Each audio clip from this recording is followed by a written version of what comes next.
Pansin niyo ba mga kapuso ang tila biglang paglipanan ng ilang naglalakihang moth sa Metro Manila? Maraming netizens sa nagbahagi online ng kani-kanilang sightings. May nag-akalang paniki ito dahil sa laki. Ito isang moth na kitagay pa raw.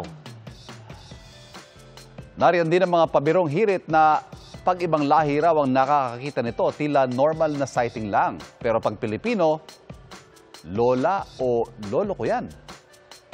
Nag-share din ng iba't ibang paliwanag, spekulasyon at maging haka-haka ang ibang netizens. Ang isang ito, nirelate naman ang moth sighting sa pagbabalik ng mga sangre sa Encantadia. Pero bakit nga ba ito nangyayari?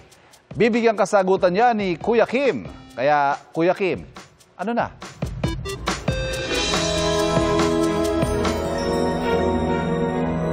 Nagliparan ngayon sa social media ang mga litrato ng videong ito. Mga naglalaki ang moth o mariposa na naispatan sa Metro Manila. May palipad-lipad sa gilid ng kalsada. Habang ang iba dumadapo sa pader ng mga opisina, mall at eskwelahan. Ang ilan sa kanila umabot sa kainang ito sa Rizal. Ang paglipanang ito ng mga mariposa pinagtaka ng mga netizen. Kaya maraming nagtag sa inyong lingkod. Ano nga bang klaseng moth o mariposa ang mga ito? Kuya Kim, ano na? Ang mga namataan palipad-lipad ngayon sa Metro Manila, mga Lisa Sampa, isang klase ng moth na nabubuhay dito sa Southeast Asia. Ang mga naglalakihan nilang pakpak maaaring umabot hanggang 16 centimeters. Kulay brown o gray ang mga ito at may puting mga guhit. Ang pattern kawangis ng buntot ng ibong swallow. Kaya tinatawag din itong tropical swallowtail moth. Sa Facebook post ng entomologist at research associate na si Adriel, pinaliwanag niya ang paglipana o yung kung tawagin mass emergence ng mga tropical swallowtail moth sa Metro Manila.